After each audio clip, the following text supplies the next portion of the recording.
Hey guys, what is going on? Honest Abe checking in here with some sports news regarding Tennessee Volunteers and their football head coaching search that just happened just a couple months ago, and it seems like we're not going to get away from this for a while. And I appreciate you guys tuning in to this video and watching it. Please feel free to leave your comments, your thoughts, and everything.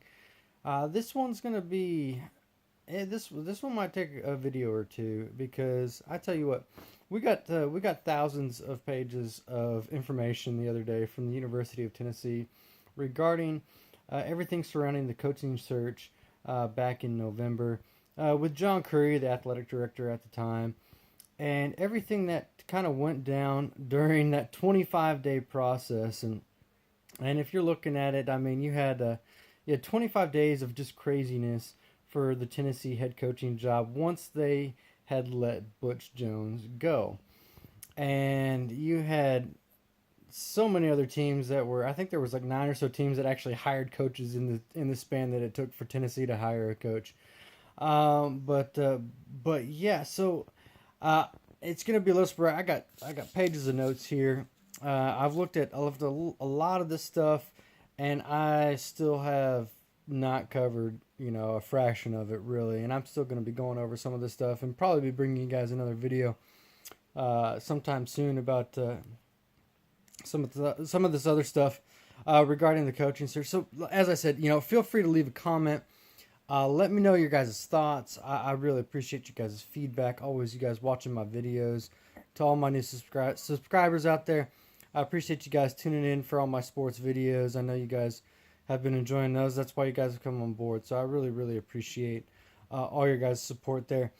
But yeah, let's just go ahead and get right into it. I did a video a couple months ago on this, back basically when I started my channel, on just the craziness of the Tennessee search. And of course, there was, once Butch Jones was let go by John Currie, there was a lot of talk about John Gruden.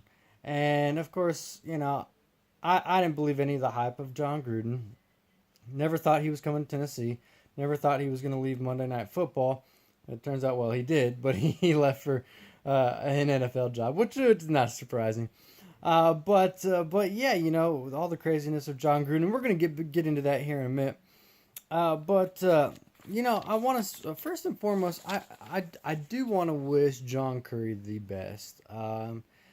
He was hired in February of last year. His first day was April 1st of last year as well. And he was basically on the job for about 9 months. And basically his job is fully going to be terminated on April 1st of this year, just a couple days away, which also happens to be his birthday. And we're going to get into more of that here in a minute. But it seems like what I've gathered and through some of the stuff that I've read is that John Currie, he's done. So I'll sidetrack for a minute. He's done some good things here at Tennessee while he was here. Everything with Dave Hart in the previous administration there with that.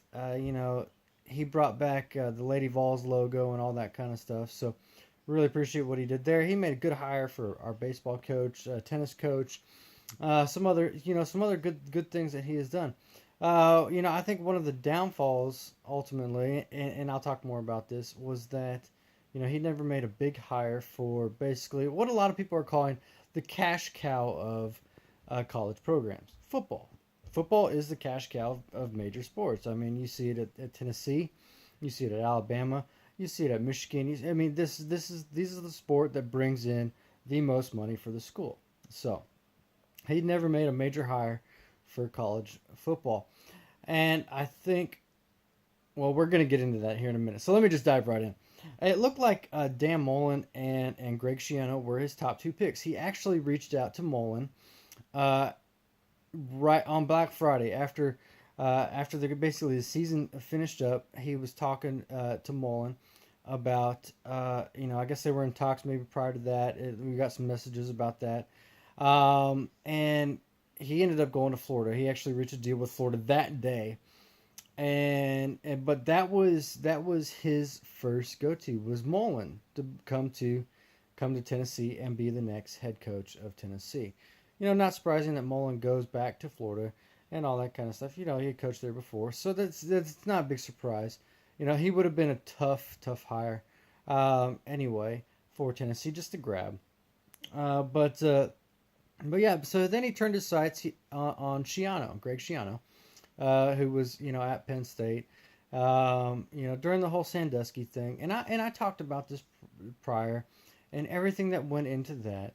But so he turned his sights on Sandusky or I'm sorry, on Greg Schiano, and it looked like they were in talks. They even had a referendum signed by him and Schiano. They both had signed a paper. Um, and then, of course, the whole backlash and uproar with that. And I'll dive right into that really, really quickly. I don't want to talk too much about it because I already have, and everybody's just worn this into the ground. But there was a lot of backlash, not only from Tennessee fans, but from basically some supporters, some key supporters who give money to the program, and they were, you know, I'm gonna pull my funding from the program. Several of these, of course.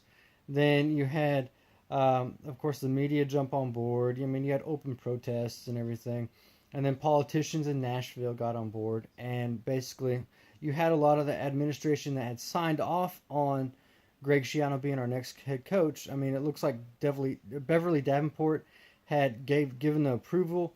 Peyton Manning and Jimmy Haslam, who is a big supporter, had given the approval for Schiano to be our next head coach. And you started to see some of those people distance themselves from this because of the public backlash.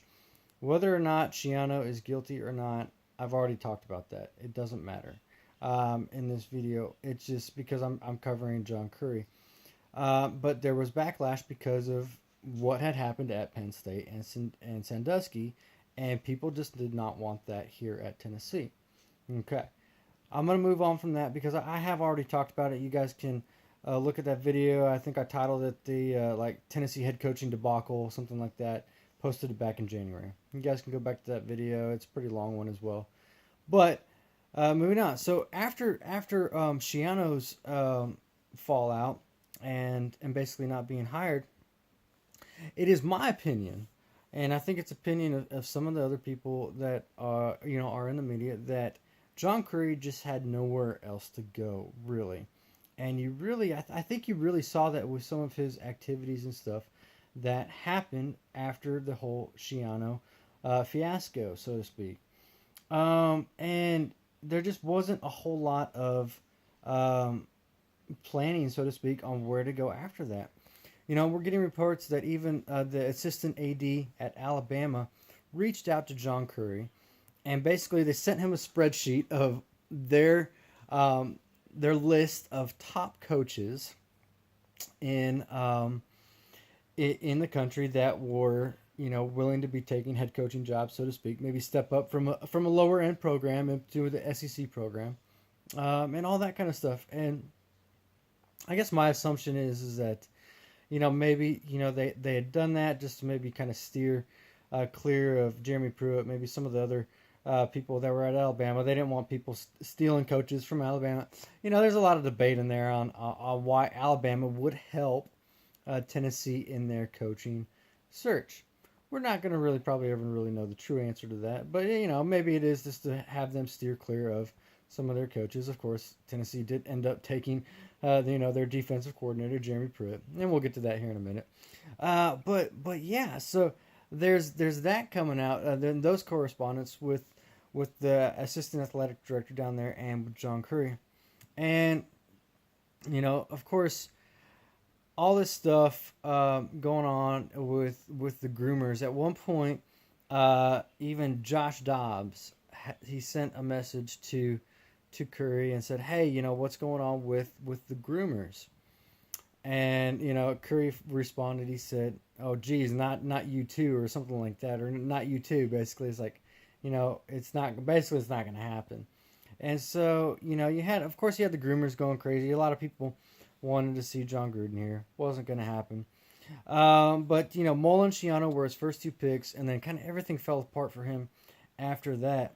Um, and basically, after the whole Greg Schiano thing, come to find out, even Philip Fulmer was willing to take the job if he was offered it, just to kind of help stabilize the program. Philip Fulmer even went to North Carolina at one point to help with the search to meet with Doran, and we'll get to that in a little bit. But after the whole Greg Schiano thing, he had a flood of messages coming. Even Butch Jones, who he had fired just a couple weeks before, he even reached out to Currie and said, "Hey man, just thinking of you." So Butch Jones reaches out to John Currie in support of him. Okay, and of course, with the whole Greg Schiano thing, apparently his agent and everything, well, they were on board, they were ready to go, and Currie was reaching out to a reporter called named Dan Wolken with USA Today, and basically trying to help with the PR. And through their exchanges, Wolken said, "Yeah, it's probably gonna, Shiano or whatnot," and Currie responds back, "Hope so." And then Currie comes back with, "Hey, I'm gonna need some help with some PR. Our people are wacko." And I want to stop right here, and I want to talk about that for a minute. Now, if you are the AD of a program, it's probably not in your best interest to call our fans and our people wacko or crazy. Um, However, there is probably some truth into that. But I will say this: when it comes to a football coaching hire, doesn't matter what school you're at, our fans, you have the crazies. You always have crazies in the fans, and you have people that are just going to go, you know, overboard and everything with the whole coaching search and everything. But um, you just don't call your fans crazy. You don't call them wacko, especially on a public forum that people can read and pull. And obviously, we're reading it now. And Wolken responds back, "Yeah, I'll do what I can to help, but they probably won't listen. LOL." Um, that's bad. That looks very very bad, and I'm gonna tell you guys why here in a couple moments. But you can't do that. You cannot call your fans your supporters basically. And going back on that, I'll sidetrack for another minute. A lot of people did not want John Currie here in the first place. And John Currie got pushed because he had some friendships and support from some Tennessee sponsors, alumni, people who give money to the program. He had some friends there. But a lot of people forget that John Currie was the assistant AD when the whole Philip Fulmer thing went down. And it left a bad stain in a lot of people's mouth with him. And, of course, there's rumors and stuff like that about, him and Philip Fulmer didn't get along. And, Philip Fulmer's role and everything when Currie was hired and all that kind of stuff.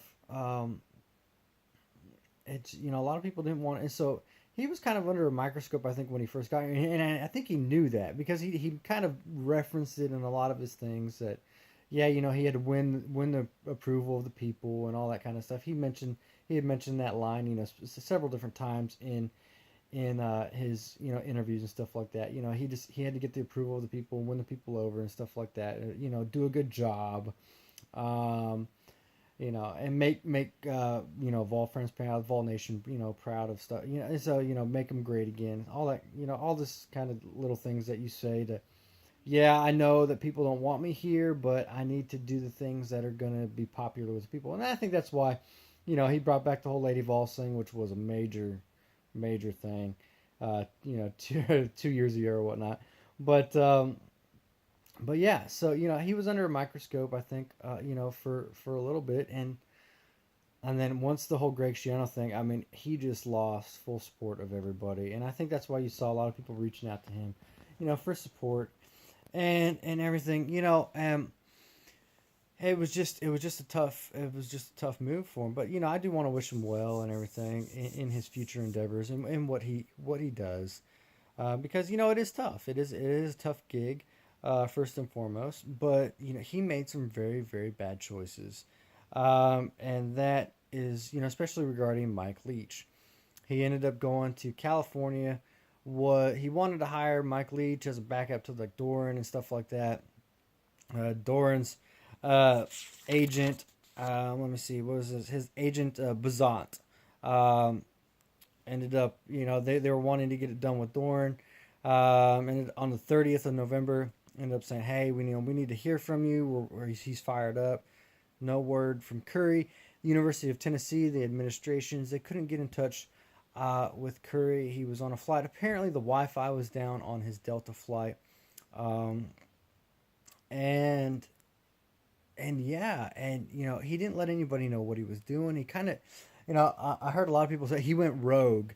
Um, during when everything went down with Shiano, he kind of just went rogue, and to the point where when people were checking in with him, um, some sponsors, some supporters of Tennessee, or they were asking him like how the search was going, and he would tell them basically none of your business. Don't worry about it. Um, and he just cut people off, and he made a lot of people upset. And then they can't get in touch with him for a period of time. It was over 6 hours that Beverly Davenport, some of the even the president at Tennessee was reaching out to him saying, "Hey, where are you? We're trying to get in touch with you." And he ends up having to come back, but yeah, at one point even Brady Hoke had sent an all caps message to him saying he'd be willing to take the job and do a good job and stuff like that, all caps or whatnot, and it's probably just Brady Hoke in the way he texts, because he sent several messages like that in all caps, and so it's probably just his setting on his phone. But I think the response from Curry after the first text or whatnot was, "Who's this?" He didn't even have Brady Hoke's um, number, which is kind of sad because he's the guy who kind of took over for Butch Jones when they fired him, and John Currie didn't even have his number. So that's kind of funny.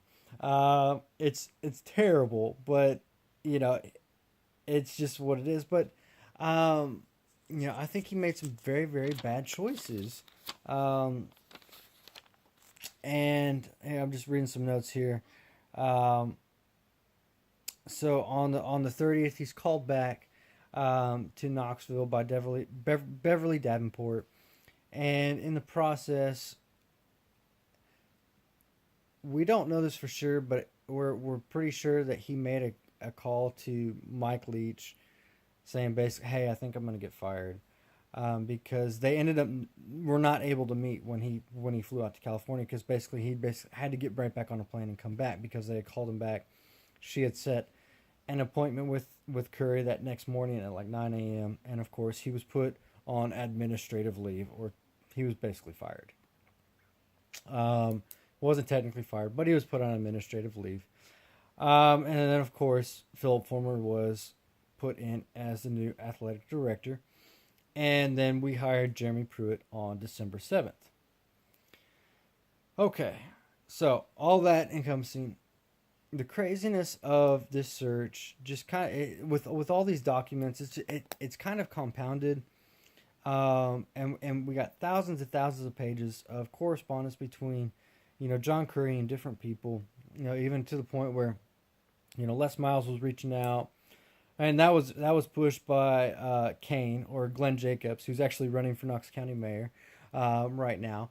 And so that was a big push for Les Miles, and then of course there was the rumors with Chip Kelly, and of course Gruden and stuff like that, and a couple others, and then you got some crazy emails from different coaches around everywhere. I was listening to the radio. Apparently, an Alabama middle school coach had sent him an email saying he would be willing to take over the job, and even I at one point was willing to send John Currie an email and said, "Hey, I take the job for like $1 million a year or whatnot," because they were gonna offer Gundy like $7 million a year, and of course that fell through, and I think Gundy kind of used that as a ploy to get get a raise.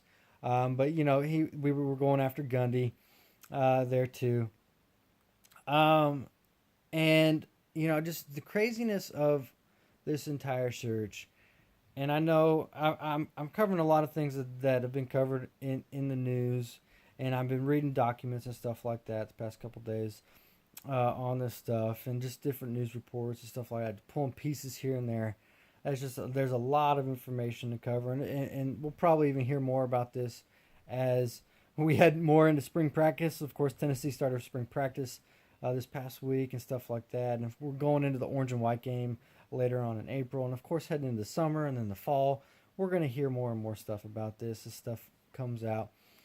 And then of course we have everything with Schiano and this referendum that was signed. Are we going to come to a settlement? Is Tennessee going to owe him money?